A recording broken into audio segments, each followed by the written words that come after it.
Good morning all of you. बच्चों, आज हम लोग प्रकृति का सानिध्य पाठ के विषय में अध्ययन करेंगे। इस पाठ में काका कालेलकर का यह जो लेख है वह प्रकृति से मनुष्य के संबंध को प्रतिपादित करता है। उनके विचार से प्रकृति एक परिवार की तरह है जिसमें पेड़ पौधे और पशु पक्षियों के साथ नदी, पहाड़ और मनुष्य भी सम्मिलित हैं। यदि प्रकृति से मनुष्य पूरी तरह विच्छिन्न हो जाए तो उसका अस्तित्व खतरे में पड़ जाएगा। विकास के लिए प्रकृति का उसी हद तक प्रयोग होना चाहिए जिस हद तक स्थिति सहनीय हो। बच्चों, अब हम पाठ की ओर चलते हैं और आप लोग अपनी किताबें अपने सामने खोल लीजिएगा और साथ में पेन और पेंसिल भी रख लीजिएगा। मैं पाठ को पढ़ूंगी और उसे आपको समझाने का प्रयास करूंगी। मनुष्य एक सामाजिक प्राणी है। वह जैसे ही धरातल पर जन्म लेता है वह अपने आप को एक विशेष प्रकार के आवरण से घिरा हुआ महसूस करता है तथा उसके चारों तरफ जो कुछ भी मौजूद होता है उसका सेवन करता है। क्या आप जानते हैं कि यह विशेष प्रकार का आवरण क्या है? यह वातावरण है जो प्रकृति के सानिध्य से बनता है। जरा कल्पना कीजिए। सानिध्य का अर्थ होता है समीपता। काका कालेलकर का मानना है कि मनुष्य जो है वह समाज में रहने वाला एक सामाजिक प्राणी है और जब से वह इस धरातल पर जन्म लेता है तब से उसकी रक्षा प्रकृति के द्वारा ही होती है। प्रकृति के द्वारा ही उसका भरण पोषण और पालन पोषण होता है। ये पेड़ पौधे, ये बादल, कुहरा तथा बर्फ के शिखर, इनसे मेरा क्या लेना देना? इनके दर्शन और सहवास के लिए मैं क्यों तरसता हूँ? इन पहाड़ों को देखने से क्या मिलता है? ये विचार काका कालेलकर के मन में उठते हैं कि मुझे इन पहाड़ों को देखने से, इन पर्वतों को देखने से, इन पेड़ पौधों को देखने से क्या मिलता है? मैं इन्हें क्यों देखना चाहता हूँ? ये विचार अथवा आशंकाएं मेरे मन में कदापि नहीं उठीं, लेकिन कई व्यवहार कुशल लोगों ने इन्हीं शब्दों में मुझसे पूछा है। इतना ही नहीं, मेरी आलोचना भी की है। काका साहब जैसे गंभीर पुरुष, विचारक और नेता अफ्रीका के जंगलों में वहाँ के जानवर देखने के लिए घूमे होंगे, जान जोखिम में डालते हैं। यह तो है ही, लेकिन जिंदगी के कीमती दिन इस तरह बर्बाद करते हैं। इतना ही नहीं, इस धुन का व्यवस्थित उत्साहपूर्ण वर्णन करते हुए किताब भी लिखते हैं। यह कुछ समझ में नहीं आता। इस तरह एक दो स्नेहियों ने कहा भी और लिखा भी है। काका कालेलकर के विषय में लोगों ने बहुत सारी आलोचनाएं की हैं और उनके विषय में लिखा है कि काका साहब जैसे गंभीर पुरुष इन अफ्रीका के जंगलों में घूमकर जानवरों के बीच विचरते हैं और अपने जान को जोखिम में क्यों डालते हैं और उसके बाद किताबें क्यों लिखते हैं? उस पर काका कालेलकर का जवाब है, वो कहते हैं, उनको क्या जवाब दूँ? काका साहब कहते हैं कि मैं ऐसे आलोचकों को, ऐसे व्यक्तियों को क्या जवाब दूँ? मैंने तो इतना ही कहा कि असल में इन पेड़ पौधों और पशु पक्षियों में से ही एक प्राणी मैं भी हूँ। भूल से ही सही आप लोगों की सयानी दुनिया में आ गया हूँ, इसलिए कभी कभी जंगल के वातावरण की प्राकृतिक परिस्थिति के लिए तरसता हूँ और जब असह्य होता है तब वहाँ हो आता हूँ। सयानी का अर्थ होता है समझदार। आशंका का अर्थ होता है संदेह। धुन का अर्थ होता है लगन। वास्तव में हम सब प्रकृति के बालक हैं। शहरी जीवन और कृत्रिम दुनिया खड़ी करके हम प्रकृति से बिछुड़ गए हैं, अन्यथा पेड़ पौधों के बिना हमसे रहा ही नहीं जाता। कृत्रिम का अर्थ होता है बनावटी।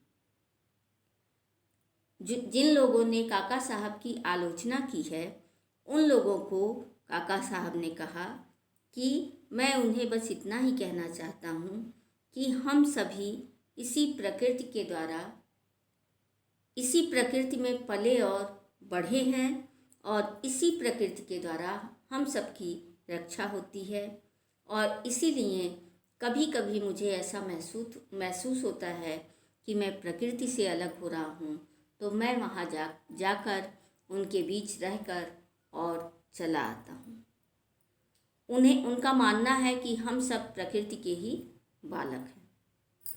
शहर में बालिश्त भर जमीन में कृत्रिम बगीचा बनाकर 2-4 पौधे उगाकर हम मानते हैं कि प्रकृति के साथ हमने मेल साध लिया है। यह तो 1.25 रुपये या 4 आने ब्राह्मण को देकर गोदान का समाधान मानने जैसा हुआ। कुदरत के बीच जब हम बालक जैसे दिखाई दें, तभी कहा जा सकता है कि हमने कुदरत के साथ संपर्क साधा। कुदरत का अर्थ होता है प्रकृति। समाधान का अर्थ होता है संकट या समस्या।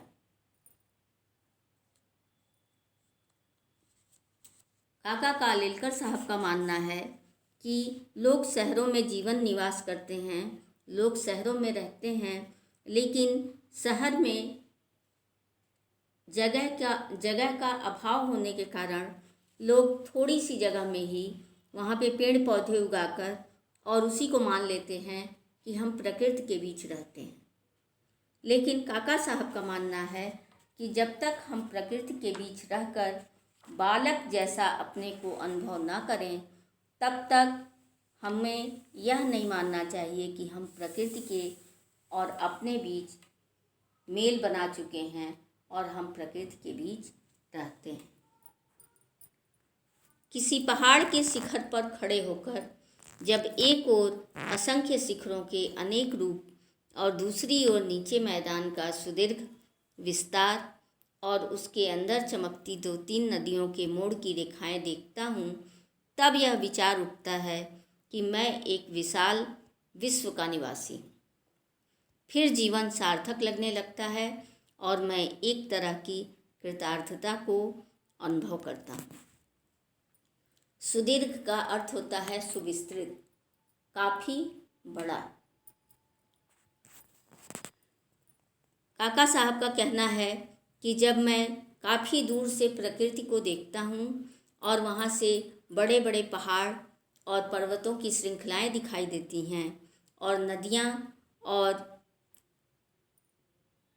विशाल मैदान दिखाई देता है, तब मुझे लगता है कि अब मेरा जीवन सार्थक हो गया है और मैं इतने बड़े विशाल विश्व का निवासी हूँ।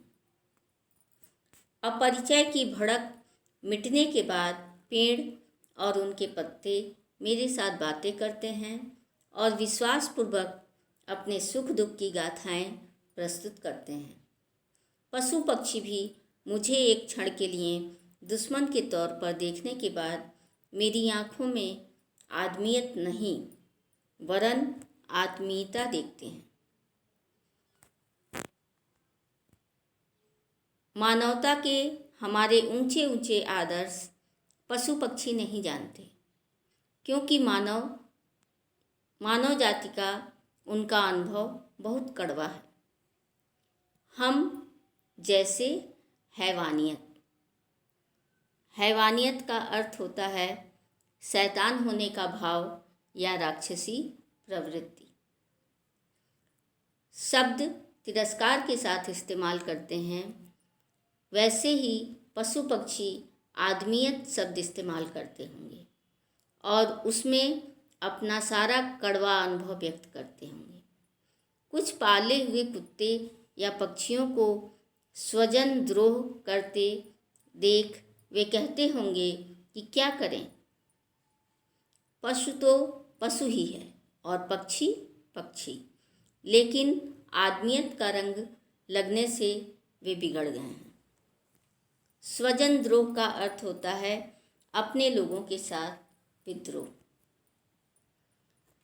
काका साहब प्रकृति के बीच अपने को प्रकृति से बातें करते हुए पाते हैं, इसलिए उनको लगता है कि जब मैं प्रकृति के बीच बैठता हूँ तो प्रकृति और हम आपस में बातें करते हैं। जो पेड़ों के पत्ते हैं वे भी उनसे बात करते हैं और काका साहब अपना सुख दुख उनसे बांटते हैं और वे अपना सुख दुख काका साहब से बांटते हैं।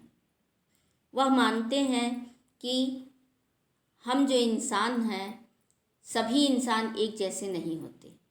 सभी इंसान में आदमियत या आत्मीयता नहीं पाई जाती। कुछ लोग पशु पक्षियों के साथ दुर्व्यवहार करते हैं, इसलिए उनका मानना है कि जो पशु पक्षी हैं वे सभी इंसानों से उन्हें एक भय होता है। लेकिन काका साहब उनके बीच रहकर उनको देखते हैं, उनको विचरण करते हैं और उनके साथ रहते रहते पशु पक्षी भी उनसे घुल मिल जाते हैं। और जब घुल मिल जाते हैं तो वह अपनी बातों को उनके सामने प्रस्तुत करते हैं और उन्हें लगता है कि यह भी हम लोगों के मित्र हैं। एक ज़माना था जब देहात और जंगल के पशुओं के साथ अपनी आत्मीयता मैं ज़्यादा महसूस करता था। काका साहब कहते हैं कि वह ज़माना बीत गया जब देहात और जंगल के पशुओं के साथ रहकर मुझे आत्मीयता महसूस होती थी। जब मैं सिंहगढ़ में रहता था तब पक्षी मुझे अपनाते थे और अपने बारे में उनका विश्वास देख मुझे धन्यता महसूस होती थी। काका साहब का मानना है कि वह जब सिंहगढ़ में रहते थे तो वहाँ पे पशु पक्षियों के साथ रहते रहते पशु पक्षी भी उनका काफ़ी आदर करते थे और इससे उन्हें काफ़ी गर्व महसूस होता था कि वह मुझे समझ रहे हैं और मैं उन्हें समझने का प्रयास कर रहा हूँ। हिमालय में कभी कभी नाटे बने हुए मनुष्यों और जानवरों को देखकर दुख होता है और उनका सारा विषम जीवन क्रम मेरी नज़र के सामने से गुजरता है। लेकिन यह तो जब तक उनको देखता हूँ तब तक ही, बाकी समय तो पेड़ पत्तों से और उनके बीच से रास्ता निकालने वाले झरनों से अपनी आत्मीयता जागती है। और फिर जीवन का विचार करते वर्षों की गिनती नहीं बल्कि शताब्दियों से गिनती चलती है। देहरादून के पास गुच्छू पानी और सहर्ष धारा देखने गया था। वे प्रसंग किसी तरह भुलाए नहीं जा सकते। हजारों साल का उनका चरित्र समझने का प्रयत्न करते मुझे मुश्किल नहीं होती और वहाँ अनेक चिंदी वाले पत्थरों को हाथ में लेते ही भूगर्भ विद्या की मदद से उनकी जन्म कथा के साथ मैं भी समरस होता था। विषम का अर्थ होता है आसमान। जब काका कालेलकर साहब हिमालय की वादियों में जाते थे तो वहाँ पे मनुष्यों और जानवरों को देखकर उन्हें दुख होता था कि यह असमानता क्यों है दोनों में। और उसके अलावा तो उन्हें उनका बाकी समय पेड़ पत्तों और झरनों से निकलने वाले रास्तों से उनकी आत्मीयता हो जाती थी और उनके विषय में वे सोचने लगते थे। 5-7 हज़ार फुट की ऊंचाई पर मसूरी में जाने के बाद लगता है कि यहाँ के जंगलों पर साम्राज्य का उपभोग करने वाले बादल ही मेरे समकक्षी हैं। समकक्षी का अर्थ होता है बराबरी का। कभी कभी एकाध पक्षी को एक पहाड़ से दूसरे पहाड़ तक की घाटी लांघ कर जाते हुए देख मुझे ऐसा लगा है कि पक्षी होकर नहीं बल्कि बादल होकर इन शिखरों के बीच में व्योम विहार जरूर करूं। व्योम विहार का अर्थ होता है आकाश में विचरण करना, आकाश में घूमना। इन चिर हिम शिखरों में और उन पर विहार करने वाले बादलों में मनुष्य को महान सूचना देने की शक्ति है, इसलिए उनके दर्शन को तरसता हूँ। ये बादल देखते ही देखते अपना आकार, अपना स्वरूप और अपना गठन भी बदलते रहते हैं। बादल आगे पीछे, ऊपर नीचे, दसों दिशाओं में दौड़ते हैं, फूलते हैं और पिघल जाते हैं। क्षण में श्वेत, क्षण में श्याम और क्षण में वर्णविहीन।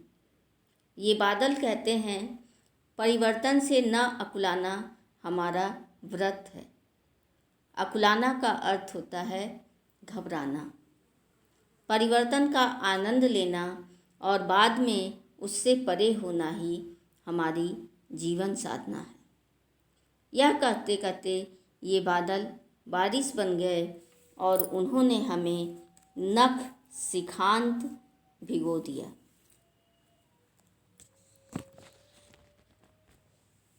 यह पाठ काका कालेलकर के द्वारा लिखा गया है और इसमें उन्होंने प्रकृति के महत्व को बताया है। इस पाठ का उद्देश्य है प्रकृति का महत्व क्या है बताना और प्रकृति पशु पक्षी के साथ मनुष्य के सानिध्य को वर्णित करना। पाठ के कण कण का मनुष्य ऋणी है। जीवन की अंतिम सांस तक प्रकृति हमारा साथ निभाती है, अतः हमें प्राकृतिक उपादानों के साथ खिलवाड़ या उन्हें नष्ट करने का कोई उपक्रम नहीं करना चाहिए। बच्चों, पाठ का सारांश संक्षेप में बताने का प्रयास करूंगी। मनुष्य एक सामाजिक प्राणी है। जन्म काल से ही मनुष्य का प्रकृति के साथ सानिध्य स्थापित हो जाता है। लेखक काका कालेलकर एक प्रकृति प्रेमी हैं। इसी कारण कई स्नेहियों की आलोचना के पात्र भी बन जाते हैं, जैसा कि हम लोग पाठ में पढ़ रहे थे। लेखक का मानना है कि वास्तव में हम सब प्रकृति के बालक हैं। किसी पहाड़ के शिखर पर खड़े होकर लेखक को एक विशाल विश्व का निवासी होने का भान होता है और तब उन्हें अपना जीवन सार्थक लगने लगता है। एक ज़माना था जब देहात के और जंगली पशुओं के साथ लेखक अपनी आत्मीयता को ज़्यादा महसूस करते थे और इस प्रकार उन्होंने प्रकृति से अपने सानिध्य को बनाने की कोशिश की है। बच्चों, अब हम लोग अभ्यास प्रश्न की तरफ चलते हैं। पाठ का अभ्यास प्रश्न, पहला प्रश्न आपका मौखिक प्रश्न है। इसको जानने से पहले हम लेखक के विषय में थोड़ा जानना चाहेंगे। काका कालेलकर का जन्म 1 दिसंबर 1885 ईस्वी को हुआ था। ये महान संस्कृति चिंतक, शिक्षा शास्त्री, साहित्यिक, तत्ववेत्ता, प्रकृति प्रेमी तथा गांधीवादी विचारकों में से एक थे। इनके साहित्य में अभूतपूर्व विशालता और विविधता है। दिनांक 21 अगस्त 1981 को इस महान चिंतक की मृत्यु हो गई। बच्चों, अब हम लोग अभ्यास प्रश्न देखते हैं। अभ्यास का पहला प्रश्न मौखिक है और इसमें कुछ शब्द दिए गए हैं जिनका हमें शुद्ध उच्चारण करना है। मैं उन शब्दों को उच्चरित करूंगी और आप भी उसे उच्चरित करने का प्रयास करिएगा। सानिध्य, शिखर, असह, सुदीर्घ, स्वजन द्रोह, आत्मीयता, सहर्ष धारा, व्योम विहार। मौखिक प्रश्न का दूसरा प्रश्न है, निम्नलिखित प्रश्नों के उत्तर दीजिए। लेखक किसके दर्शन के लिए तरसता है? लेखक जंगल के वातावरण की, प्राकृतिक परिस्थिति के दर्शन के लिए तरसता है। अगला प्रश्न है, कुछ लोग लेखक की आलोचना क्यों करते हैं? उत्तर है, लेखक के प्रकृति प्रेम और जान जोखिम में डालने के कारण कुछ लोगों ने इनकी आलोचना की। अगला प्रश्न है, मानवता किसकी संतान है? उत्तर है, मानवता प्रकृति की संतान है। अगला प्रश्न है, मनुष्य किस आवरण से घिरा है? उत्तर है, शहर में लोग बालिश्त भर जमीन में कृत्रिम बगीचा बनाकर 2-4 पौधे उगाकर प्रकृति के साथ मेल साधते हैं। मनुष्य किस आवरण से घिरा है? उत्तर है, मनुष्य एक विशेष प्रकार के आवरण यानी वातावरण से घिरा है। अगला प्रश्न है, शहर के लोग प्रकृति के साथ अपना मेल कैसे साधते हैं? शहर के लोग बालिश्त भर जमीन में कृत्रिम बगीचा बनाकर 2-4 पौधे उगाकर प्रकृति के साथ मेल साधते हैं। अगला प्रश्न है, सही उत्तर चुनकर सही का निशान लगाइए। उसमें आपका पहला प्रश्न है, काका साहब की आलोचना किन लोगों ने की? उत्तर है, कुछ व्यवहार कुशल लोगों ने। हैवानियत से लेखक का अभिप्राय क्या है? उत्तर है, राक्षसी प्रवृत्ति। हम प्रकृति से दूर कैसे हो गए? उत्तर है, कृत्रिम दुनिया में शहरी जीवन जीने से। अब आपका अगला प्रश्न है अति लघु उत्तरी प्रश्न। पाठ के अनुसार लेखक ने किन किन स्थानों का भ्रमण किया? पाठ के अनुसार लेखक ने अफ्रीका, सिंहगढ़, देहरादून के पास गुच्छुपानी, सहस्त्रधारा और मसूरी का भ्रमण किया। अगला प्रश्न है, हम प्रकृति से क्यों बिछुड़ गए हैं? उत्तर है, शहरी जीवन और कृत्रिम दुनिया खड़ी करके हम प्रकृति से बिछुड़ गए हैं। अगला प्रश्न है, बादलों का क्या स्वभाव होता है? बादलों का स्वभाव परिवर्तनशील होता है। अगला प्रश्न लघु उत्तरी प्रश्न है, जिसमें आपका पहला प्रश्न है, व्यवहार कुशल लोग लेखक से क्या और कैसे पूछते हैं? उत्तर है, व्यवहार कुशल लोग लेखक से यह पूछते हैं कि ये पेड़ पौधे, बादल, कुहरा तथा बर्फ के शिखर से आपका क्या संबंध है? इनके दर्शन और सहवास के लिए क्यों तरसते हैं तथा इन पहाड़ों को देखने से क्या मिलता है? अगला प्रश्न है, बादल कौन कौन से रूप धारण करते हैं? उत्तर है, बादल अपना आकार, स्वरूप और गठन बदलते रहते हैं। क्षण में श्वेत, क्षण में श्याम और क्षण में वर्णविहीन हो जाते हैं।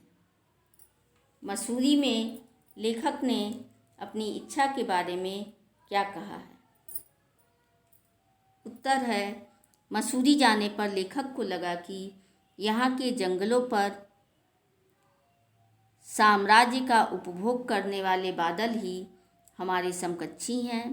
कभी कभी एकाध पक्षी को एक पहाड़ से दूसरे पहाड़ तक की घाटी लांघ कर जाते हुए देखकर लेखक को ऐसा लगा कि बादल बनकर इन शिखरों के बीच व्योम विहार जरूर करूं।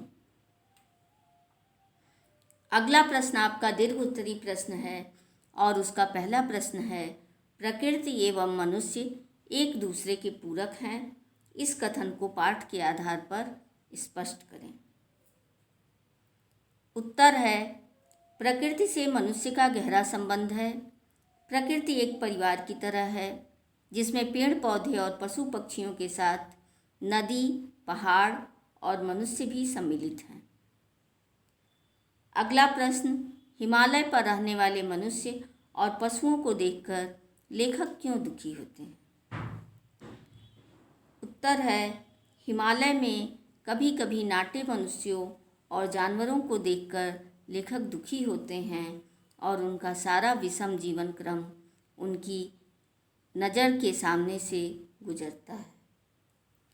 पाठ के संदर्भ में आदमीयता शब्द का आशय स्पष्ट कीजिए। उत्तर है तिरस्कार के साथ इस्तेमाल किया जाता है। बच्चों, इस प्रश्न को फिर से मैं दोहराती हूँ। पाठ के संदर्भ में आदमीयता शब्द का आशय स्पष्ट कीजिए। उत्तर है पाठ के संदर्भ में आदमीयता शब्द तिरस्कार के साथ इस्तेमाल किया जाता है। कुछ पाले हुए कुत्ते या पक्षियों को स्वजन द्रोह करते देख यह महसूस होता है कि आदमियत का रंग लगने से वे बिगड़ गए हैं। अगला प्रश्न आपका है, निम्न पंक्तियों का आशय स्पष्ट कीजिए। जिसमें आपका पहला वाक्य है, बादल आगे पीछे ऊपर नीचे दसों दिशाओं में दौड़ते हैं, फूलते हैं और पिघल जाते हैं। आप इसका आशय स्पष्ट करते हुए लिखेंगे, लेखक प्रकृति प्रेमी हैं। वे हिमालय की वादियों में बादलों को अलग अलग रूप में बनते और बिखरते देखते हैं। बादल देखते ही देखते अपना आकार, अपना स्वरूप और अपना गठन भी बदलते रहते हैं। बादल आगे पीछे ऊपर नीचे सभी दिशाओं में दौड़ते हैं और फिर पानी बनकर बरस जाते हैं। परिवर्तन का आनंद लेना और बाद में उससे परे होना ही हमारी जीवन साधना है। इस वाक्य का आशय स्पष्ट करते हुए आप लिखेंगे, परिवर्तन प्रकृति का एक शाश्वत नियम है। लेखक प्रकृति के समीप जाने पर बादलों के रूप रंग में होने वाले इस परिवर्तन का आनंद उठाते हैं। बादल वर्षा के रूप में पानी बनकर पृथ्वी पर गिरते हैं। पुनः महासागरों, नदियों, झीलों और जलाशयों में एकत्रित यही पानी भाप के रूप में उड़कर बादल बनता है। परिवर्तन का यह चक्र चलता रहता है, ठीक मानव जीवन की ही तरह। इसीलिए लेखक कहते हैं कि परिवर्तन का आनंद लेकर और बाद में उससे अलग होना ही जीवन की साधना है। पाठ को पढ़ने के बाद आपसे प्रश्न है कि सही वाक्य के सामने सही तथा गलत वाक्य के सामने गलत का चिन्ह लगाइए। इसमें आपका पहला वाक्य है, प्रकृति और मनुष्य एक दूसरे के विपरीत हैं। बच्चों, आप इस पाठ को पढ़े हैं, शायद आपको भी ज्ञान हो कि यह वाक्य जो है गलत है। अगला वाक्य है, लेखक जंगल के प्राकृतिक वातावरण में रहना चाहता है। यह आपका सही वाक्य है। प्रकृति से दूर रहकर भी मनुष्य कुदरत से सीधा संपर्क साध सकता है। गलत वाक्य है। बादलों का कोई एक निश्चित रूपाकार नहीं होता। सही वाक्य है। बादलों में मनुष्य को महान सूचना देने की शक्ति है। सही वाक्य है। बच्चों, अब हम भाषा ज्ञान की तरफ चलते हैं। भाषा ज्ञान का पहला प्रश्न है, भाववाचक संज्ञाओं के साथ पूर्वक प्रत्यय लग जाने पर वे शब्द क्रिया विशेषण बन जाते हैं। जैसे आपका शब्द यहाँ दिया है, विश्वास प्लस पूर्वक, विश्वास पूर्वक। इसी तरह आपसे प्रश्न किया गया है, पहला शब्द है ध्यान। ध्यान में हमने प्रत्यय लगाया पूर्वक, ध्यान पूर्वक। वाक्य में प्रयोग करेंगे। वाक्य में प्रयोग आप स्वयं करने का प्रयास करिएगा। जैसे मैं एक शब्द का वाक्य प्रयोग कर दे रही हूँ। जैसे आपका जो पहला शब्द था ध्यान, और उसमें हमने प्रत्यय जोड़ा पूर्वक, तो शब्द बना ध्यान पूर्वक। कक्षा में अध्यापक की बातें ध्यानपूर्वक सुनो। इसी प्रकार से आप अन्य शब्दों के वाक्य प्रयोग बनाने का प्रयास करिएगा। दूसरा शब्द है शांति। शांति में जब हमने पूर्वक प्रत्यय जोड़ा तो हो गया शांति पूर्वक। सरसता पूर्वक, साहस पूर्वक, धैर्य पूर्वक। अगला प्रश्न आपका है, सही विकल्प चुनिए। जो सहने योग्य हो, वाक्यांश के लिए एक शब्द। इसका सही उत्तर है सहनीय। दूसरा प्रश्न है, आलोचना शब्द का विलोम क्या है? आलोचना शब्द का विलोम है प्रशंसा। किस शब्द में ईय प्रत्यय नहीं है? यहाँ पे बहुत सारे शब्द दिए हुए हैं, उनमें से आपका सही शब्द है आदमियत। अगला प्रश्न आपका है, संज्ञा या सर्वनाम की विशेषता बताने वाले शब्द विशेषण कहलाते हैं और जिसकी विशेषता बताई जाती है वह क्या कहलाता है? विशेष। यहाँ पे आपके विशेषण के 4 भेद दिए गए हैं, गुणवाचक, परिमाणवाचक और संख्यावाचक तथा सार्वनामिक विशेषण। पाठ में से विशेषण छांटकर उसके भेदों को लिखना है। जैसे आपका शब्द है, पहला आपका दिया हुआ है गुणवाचक। अब गुणवाचक विशेषण के आगे आप विशेषण के रूप में क्या लिखेंगे? पाठ से आपको लेना है। मान लीजिए आप लिखते हैं सामाजिक, विशेष क्या हो जाएगा? प्राणी। विशेषण नाट्य, विशेष्य मनुष्य। ऐसे ही आप परिमाणवाचक, संख्यावाचक और सार्वनामिक विशेषण के शब्दों को खोजिएगा पाठ से और उसे लिखने का प्रयास करिएगा। दिए गए वाक्यों में क्रिया शब्दों को रेखांकित कीजिए। पहला आपका वाक्य है, ये विचार अथवा आशंकाएं मेरे मन में कदापि नहीं उठी। इसमें आपका क्रिया शब्द क्या है? उठना। तो आप किस पे निशान लगाएंगे? उठी। दूसरा शब्द आपका है, दूसरा वाक्य आपका है, उनको क्या जवाब दूं। इसमें जवाब देना आपकी क्रिया हो गई, तो आप अंडरलाइन करेंगे जवाब दूं। अगला वाक्य, भूल से ही आप लोगों की सयानी दुनिया में आ गया हूँ। तो इसमें क्रिया क्या होगी? आ गया हूँ। अगला, आदमियत का रंग लगने से वे बिगड़ गए हैं। इस वाक्य में क्रिया क्या होगी? बिगड़ गए हैं। अगला वाक्य, यह कहते कहते ये बादल बारिश बन गए। इसमें क्रिया क्या होगी? बन गए। बच्चों, इस प्रकार आपका यह पाठ संपन्न हुआ और आप पाठ को पुनः दोहराने की कोशिश करिएगा और पाठ को पढ़ने के बाद अच्छी प्रकार से समझकर उसके अभ्यास प्रश्नों को करने का प्रयास करिएगा। धन्यवाद।